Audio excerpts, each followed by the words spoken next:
She has a nationally syndicated show for Black Hollywood Live and also on NPR's All Things Considered. She's going to be here. We're going to be talking about the movies and what happened over the weekend, and actually the just the power of the movie Black Panther. It's its fifth week in a row being number one, which is something that usually doesn't happen no matter what movie you're talking about. So we're going to be talking about that. Also coming up next hour, the one and only Dr. Jesse Brown from the Detroit Holistic Center. He is going to be along with us talking about things that we can do to better our insides, and also things to eat, things to drink, what you may need just to detox. I mean, a lot of times whenever we use the word detox, people think, you're just talking about alcohol. And it's like, no, you need to clean your body up from even some of the stuff you eat and some of the stuff you breathe and, other stuff that's around you. So Jesse Brown will be here with that. And a couple other subjects we will hit on today. I don't know how many of you heard about this. It was almost an experiment that happened downtown on Michigan Avenue during the St. Patrick's Day parade, where a person put up a fake bar but had signs on the outside, and this even made national news. If you didn't hear about it, we will be talking about that coming up pretty much after the bottom of the hour. But right now, I'd like to get Carla on the line with us. Like we said, she calls herself the Kirby film critic. Hello, Kirby. Hi. Carla, how are you? I'm well. Good, I like that name. And you're also part of Black Hollywood Live and the weekend edition of NPR's All Things Considered. I contribute to Weekend All Things Considered, yes. All right. Well, I am so glad that you considered being here with us today on this Monday. Thank you so much. Thank you for having me. Now, Carla, I guess obviously, of course, the big news, as it has been for the past 5 weeks, is Black Panther came in number one again, which is just fantastic. What is your take on, the whole phenomenon with the movie? It's interesting. Hollywood has been saying for decades that Black films don't sell overseas. Black films don't do well domestically at the box office. And Black Panther has proven all those ideologies wrong. Black Panther has been number one at the box office for 5 weeks in a row. It's hit the $1 billion mark. It's starring a predominantly all-Black cast. People are going to the theaters dressed up, as people from Wakanda. Mm-hmm. It's been a great phenomenon, and I think the reason why is because for the first time in a really long time, people are going to the movie to see someone that looks like them. Over 40% of the movie-going public is made up of Latino and African-American people. So it stands to reason why we wouldn't be excited when we actually see somebody that looks like us, especially in the form of a superhero. Oh, for sure. And like you said, then this will also open up the eyes of, like you said, the Hollywood producer, and the studios. They can no longer say what I just said. That's no longer a reality. And if they pretend like it is, there's something wrong with them. They're sick in the head of blind or deaf or something. But I think that the masses, the people that spend the money to go to see the movies, to stream the movies, they're tired. Just like women are tired with the hashtag #MeToo movement. Right. Just like actors are tired with the hashtag #OscarSoWhite. The movie-going public is tired of not seeing something that is reflected of them on a movie screen. Nope, and like you said, I can understand that because, of course, especially like when I was growing up, very rarely did you ever see a person of color on the screen. And if you did, it was usually portraying a role that, truthfully, you didn't want to be. So you couldn't, go, wow, yeah, there's so-and-so, out there tilling in the yard or whatever. But like I said, now... There's that print again. Right. I mean, it's just the only person that, it wasn't something that you actually kind of glorified to look up to, but, Tamara Dawson, when she was playing Cleopatra Jones, it empowered women to a certain extent because now we had a female that was the lead protagonist in a film, an action hero film, as opposed to a male. And she was a private eye. She wasn't a prostitute. She wasn't someone's lady hanging on their arm of the man with the big fur coat. She was a lead in a movie. And we saw that a couple of times, but we didn't see it enough for it to make a difference. Even when Diane Carroll showed up on the scene on television as the first Black woman to star in her own television series, you would have thought that when that happened, we would have seen a seismic shift and how television shows were produced, especially in regards to people of color. But again, it didn't really happen until Terry Washington showed up on the scene in Scandal. Yeah, that's for sure, because obviously that is a big show. I know everybody is clinging to it. It's in its last season, and I've already made my predictions. I told my wife I'm not going to say it over the air. I'll wait to see what happens. What I think is actually going to happen in the last episode. So if it happens, I'll be back on the air then saying, guess what? Okay, you're hilarious. That is very funny. Oh my goodness. And I think the other thing with Black Panther, just to swing it back around to that, is that, also for the first time in history, we saw two films with predominantly black cast taking number 1 and number 2 spots at the box office, both directed by people of color, a woman and a man. Right. And I can't even begin to tell you, as a film critic, it is uber exciting to watch that happen and to be excited for what's around the corner. Ava DuVernay has already been attached to another multi-million-dollar picture, I think this time for DC Comics. So, it's really quite exciting and very, very long in coming. It should have happened years ago. Right. But, the only way it's going to change, the only way we'll continue to see it change, Ava and Ryan Coogler are people that are behind the scenes. They're producing, they're directing, they're writing, they're casting. We have to have more people behind the scenes instead of in front of the camera.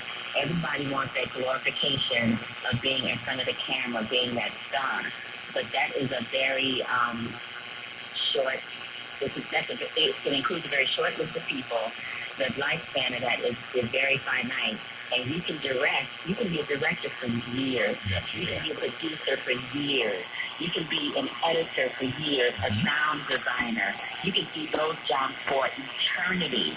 And no one cares how old you are when you're doing it, as long as the product is good. Yes. So we need to inform more people and encourage more young people to get involved behind the scenes so that we can continue to have a celebration like we're having with Wrinkle in Time and Black Panther. Agree wholeheartedly. And then also, I always like to ask this, you even just brought it up, about advice to give to young people. One of the things I always tell kids or young adults now is when I say that they have it better than I did when I was in college. Back when I was in college, I was before the cell phone, before that. They actually just discovered electricity like the year before. It was, it was just like that. You walk 5 miles, I know. Right, on one foot, hopping in the snow in July. So, but I always tell folks, our portable video equipment back then, honest to goodness, the camera alone, I think, weighed like 50 pounds or something like that. Then you had the record deck that it went into and all this other stuff. And that equipment cost like $125,000 or $50,000. We're talking the late 1970s. So you can only imagine, today. But today you can do it on your phone. There's a movie that is Khadijah Sweet called Unsane that was shot entirely on an iPhone. Oh, right. With Claire Foy from The Crown. Right. I'm trying to think of the name of the movie. I saw it. I know the one you're talking about. It's called Unsane. Okay. It's called Unsane. And it's directed by Steven Soderbergh, and it stars Claire Foy from The Crown, and it was shot entirely on an iPhone. Wow. And another one, this was what I was thinking of, Tangerine. Do you remember that from a couple of years back? Yep. Yep. That was the first one that was shot entirely on an iPhone. Right. So, it can be done. And, there's also editing software you can get for your phone, to do stuff. So. Oh, yes. It's called Filmic Pro. I know it. I use it. I know it well. Actually, I think I have that too. Yes, I do. All right. Filmic Pro, FILMIC PRO. If you have an iPhone, it's at the App Store, and it works lovely. I take stuff with it. I do interviews with it all the time, and people think that I had a camera crew, and it's literally me and my iPhone. Right. And like you said, that's what you need now. You don't have to worry about, I remember hearing some folks back in the day going, I need a crew. No, like you said, not anymore. Right. Just put this in your hand and go for it. Also, there's so many other outlets as well. Back again in the day when there was just the 3 networks, there's no way unless you lived in Los Angeles or New York that you were ever going to get anything on, But now there's so many networks and so many platforms, including like YouTube and, various things like that. You've got a place to put your stuff. Yes, I mean my show Black Tomatoes is on YouTube on Black Hollywood Live, which is an online outlet that was started by Maria Menounos, the Emmy winner Maria Menounos, who has been at E and Extra and all that. So you can see our show every Sunday at 5 o'clock on YouTube, and people watch it like they're watching CBS or ABC or NBC. Nope, I agree. And as I said, yeah, you can build your audience up there. And then the next thing you know, you get enough people watching. Yeah, Hollywood, they're paying attention to all these numbers. So Yeah, they are. if they see it growing and, looking good, then they'll offer you, a shot there. So that's great. Because at the end of the day, Hollywood, like you said, numbers. At the end of the day, when it comes to Hollywood and projects being produced or being picked up, it comes down to numbers and money. At the end of the day, that's the bottom line. Right. If they can make money, if everybody can make money from it, and the numbers are nice and high, they're all over it. Nope, that's for sure. In fact, Carla, we've even got a caller on the line who has a movie question. We're going to go to Rick right now. Hey, Rick, how are you? Hey, what's going on, Greg? Doing well in yourself. All right. I just had to make a comment about the movies. Right now, we got a lot of intelligent black people out here. They're using their intelligence that way. I got a niece. She was really smart. She went to Renaissance High. Oh, okay. Now she have her bachelor's in, movie writing. You know what I mean? Right. So, and it's so good now that without you guys are talking about devices, man, I can take my iPhone 8 and go out and video something, make a small little film, and if someone like it, then it can get introduced. Right. It's the good thing about this technology. You can get your material introduced quickly now, as were back in the day, Greg, when you were young. Right. One more thing I have to say, and I'll leave it alone. We did have a guy, that's Greg, when you were a young fella. Now I'm about to blow your mind, because we did have somebody we could look up to back then. I think I know what you're going to say, but go ahead, yes. No. We don't play devil's advocate. Who am I going to say? I'm not going to change it. I'm a very honest guy. Hey, Who you say? Gordon Parks? No, Greg Moore. Oh, okay, you mean from here. Oh, right, from Mission Impossible. Yeah, you're talking about actor. Oh yeah, I worked with his son a few times. Oh, yeah? Right. Yeah. Yeah, I wanted to be Greg Moore. He was so smooth with Mission Impossible, see? And I was back in the 60s. Oh, right, he was the smartest one out of the crew. He was the one building the stuff out of paper clips. So, and they also had another small guy on Hogan's Hero. Oh, yeah. Ivan He Dixon. was, Yeah, there you go. yeah, so, I'm just saying, hey, Greg, we coming. Because I took my son to see the Black Panther Saturday. And, I genuinely liked it, and I liked everything about it. All right. So we just got to keep on coming, and you guys going to see me out there pretty soon. I used to do stand-up, and a lot of us comedians, if you didn't know it or not, we actually are writers, man. That's Oh, what yeah. we get out of the field. Well, you gotta be. You gotta be. Rick, thanks so much for your call. Look forward to talking to you again. And, Carla, I know you talked about it, but then again, with what Rick just said, which is so great, people have made this going to see the movie Black Panther a family experience. Yeah, and that's another big thing. I mean, up until now, the only films that were exciting for going to have a family experience were animated features and some well-known superhero franchises like Spider-Man or Batman or something like that. So parents would take their kids to go see that. But I mean, people are going to see Black Panther and for one time. It's become a family experience. Celebrities are buying out theaters for people to go see it.